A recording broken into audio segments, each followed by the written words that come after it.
என் இனிய நேர்கள் அனைவருக்கும் வணக்கம். நான் உங்கள் கௌரி ரூபன். நீங்கள் எல்லாரும் அப்படி இருக்கிறீங்க? நான் நல்ல சுகமாக இருக்கிறேன். இன்றைக்கு உங்களுக்காக குண்டு தோசை செய்து காட்ட போகிறேன்.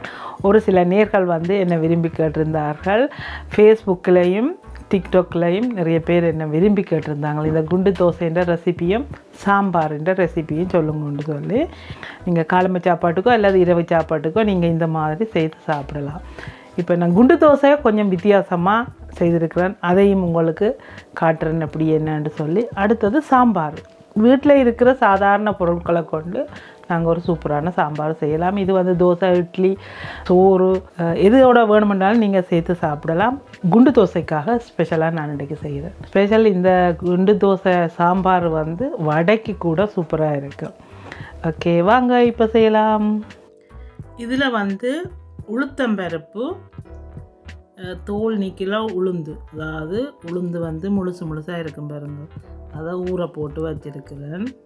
அடுத்தது துவரம்பருப்பு, ரெண்டிலையும் ஒவ்வொரு கப். உளுத்தம்பருப்பு 1 கப், துவரம்பருப்பு 1 கப்.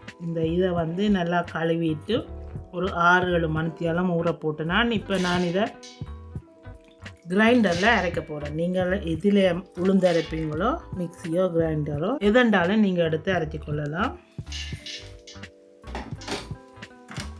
மூடிட்டு இட்லி, தோசை, வடை இதுக்கு எல்லாமே நான் எப்பயுமே இதில் தான் அரைச்சி கொள்வேன். அதே மாதிரி இப்போயும் நான் இதுலேயே அரைச்சி கொள்வேன்.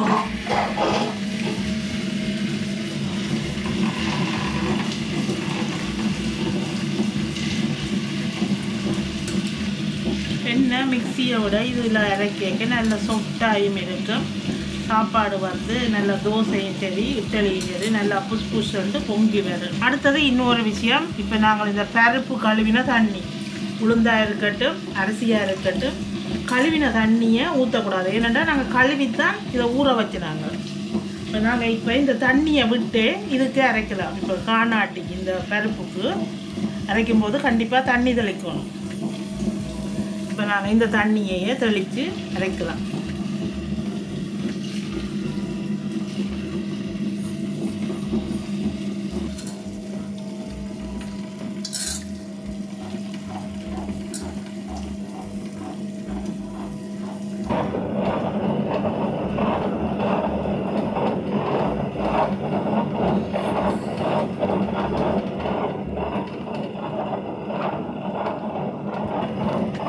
புஷ் வருது.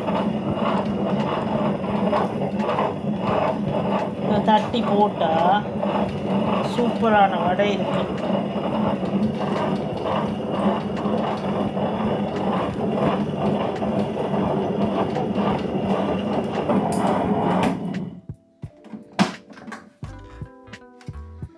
இப்போ அரைச்சதை அப்படியே அள்ளி எடுக்கலாம் இல்லை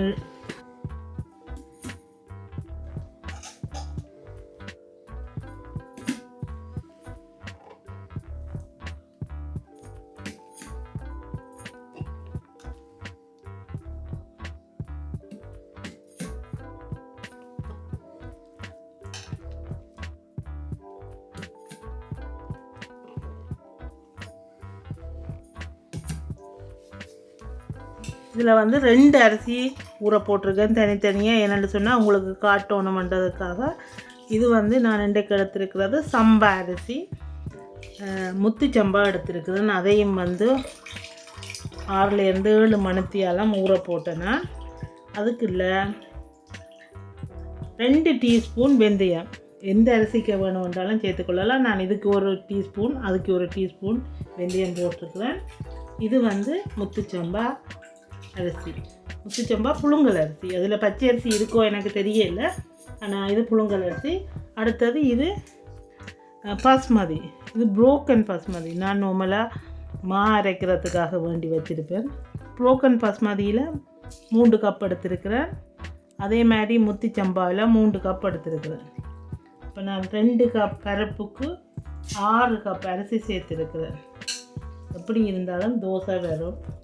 2 அரிசியையும் ஒரே நேரத்திலேயே மிக்ஸ் பண்ணி அரைக்க போகிறேன். இப்போ கிரைண்டரை மூடிட்டு ஓன் பண்ணி விடலாம். நான் அரைக்கவே கொஞ்சம் கொஞ்சமாக இந்த அரிசி முழுவதையும் இதுக்குள்ளே போட்டுருவேன்.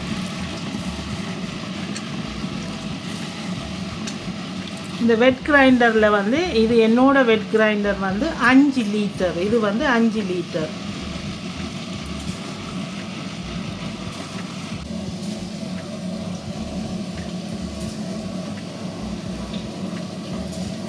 இந்த தண்ணியை வந்து இந்த அரிசிக்குள்ளே விட்டு விட்டு அரைக்க போகிறேன். என்னென்னு சொன்னால் அரிசியை வந்து நாங்கள் கழுவி நல்லா கழுவிட்டு தான் தண்ணி விட்டு ஊற வச்சோம். இந்த தண்ணியை விட்டு அரிசியை அரைக்கும்போது குயிக்காக மா வந்து புளிக்கும்.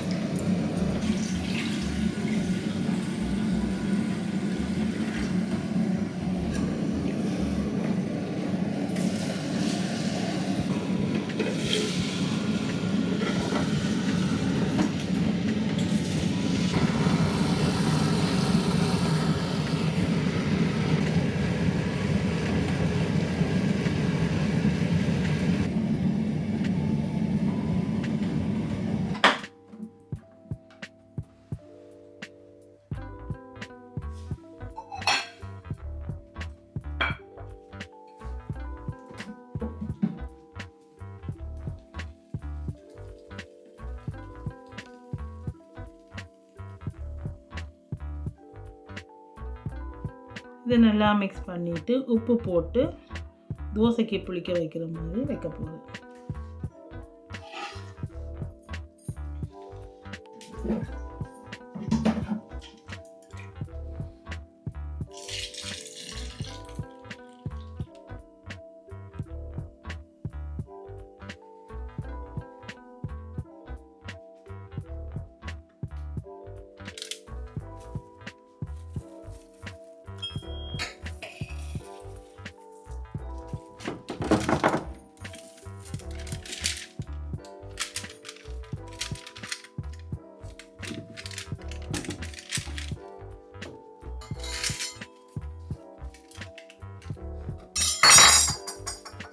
இதுக்கு உப்பு போட்டு கரைச்சி வைக்கலாம். 1/2 டேபிள் ஸ்பூன் உப்பு.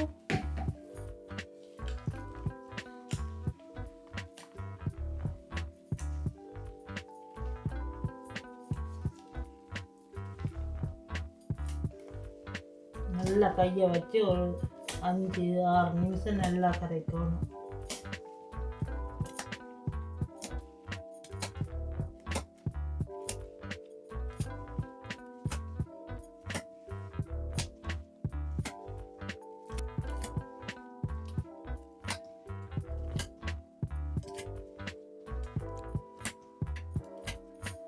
ஓரம் எல்லாத்தையும் வலிச்சு விட்டுட்டு மூடியை போட்டு மூடி நல்ல சூடான இடத்துல வைக்கணும். சூடான இடத்துல ரூம் டெம்பரேச்சரில் வச்சா இது வந்து கடைசி நான் வந்து 15 மணித்தியாலம் புளிக்க வைப்பேன். எப்பயுமே 15 மணித்தியாலம். வெக்க காலத்தில் இருந்தால் ஒரு 12-13 மணித்தியாலத்தில் புளிச்சிடும். நாளைக்கு தோசையை சுடுவோம். தோசைமா ரெடி. நல்லா புளிச்சு போய் இருக்குது.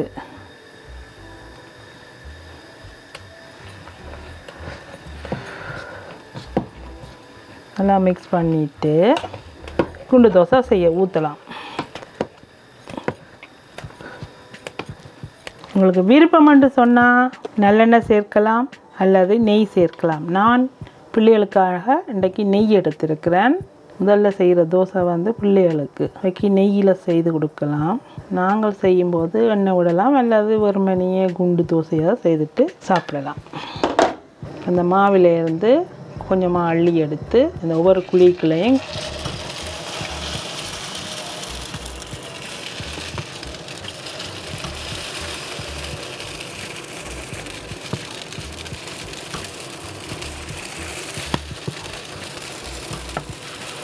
இந்த மாவை நீங்கள் சும்மா தோசையும் செய்யலாம்.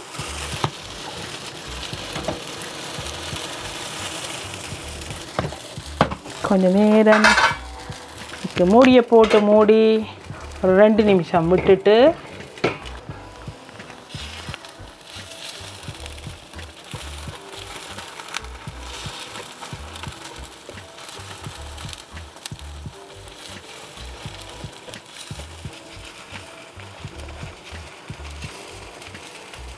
திரும்பவும் மூடியை போட்டு 1 நிமிஷத்துக்கு பிறகு இறக்கி எடுக்கலாம். குண்டு தோசை ரெடி ஆகிட்டுது.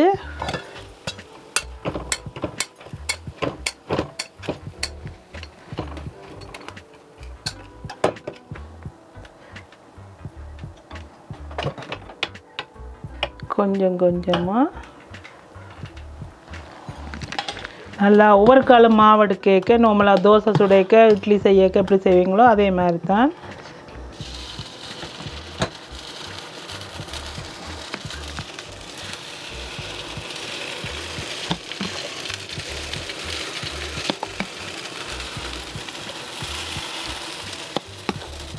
இந்த குண்டு தோசை சட்டி வந்து அதாவது இந்த குண்டு தோசைன்ற பாத்திரம் வந்து நான் இந்த குண்டு தோசைன்ற பாத்திரம் வந்து நான் நியூ மால்டனில் வென்னியன் ஷாப்பில் வேண்டினேன். இந்த குண்டு தோசை சட்டி அதாவது இந்த குழிப்பணியாரம் செய்கிற சட்டி வந்து நான் நியூ மால்டனில் வென்னியன் ஷாப்பில் வேண்டினேன். தமிழ் கடை வென்னியன் தமிழ் கடையில் இந்த குழிப்பணியார சட்டி இருக்குது. நீங்கள் வேணுமென்று சொன்னால் வேண்டிக் கொள்ளலாம். இன்னும் அவர் வேறு இடங்களுக்கு பார்சல் அனுப்புவார தெரியல. நீங்கள் ட்ரை பண்ணி பாருங்க. தமிழ் கடைகளில் இருக்குமென்னு நினைக்கிறேன். என்னட்டு சொன்னால் இது கொஞ்சம் பெரிய பெரிய குழியாக இருக்கிறதால ஈஸியாக இருக்குது. எங்களை விட்டு ஒரு ஆளுக்கு ஒரு கப் போட்டால் காணும். ஓய் என்னது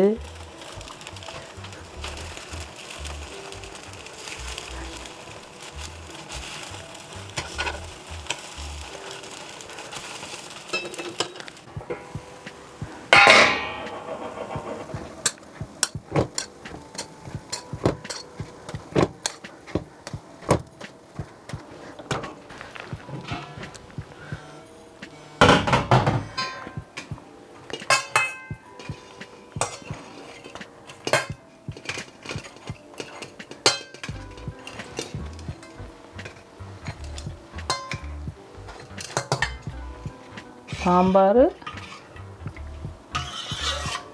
நல்லா மிக்ஸ் பண்ணிவிட்டு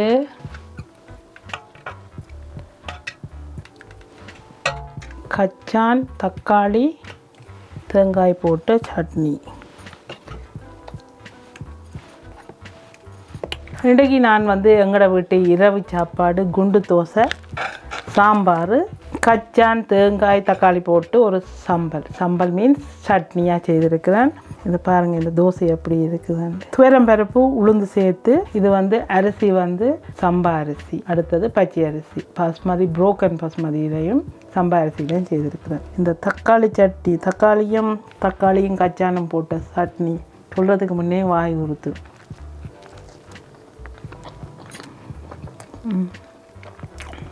சாம்பார் நெய் வேறு லெவல் தோசைக்கு.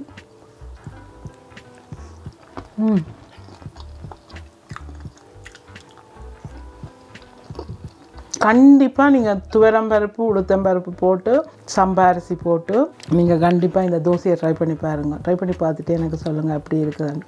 சூப்பரான ஒரு தோசை. தயவுசெய்து எனக்கு சப்ஸ்கிரைப் செய்யுங்க. இத்துடன் இந்த வீடியோவை முடிச்சுக்கொண்டு மீண்டும் நல்ல ஒரு வீடியோட நான் உங்களை சந்திக்கிறேன். நன்றி, வணக்கம். தேங்க்யூ, பாய் பாய்.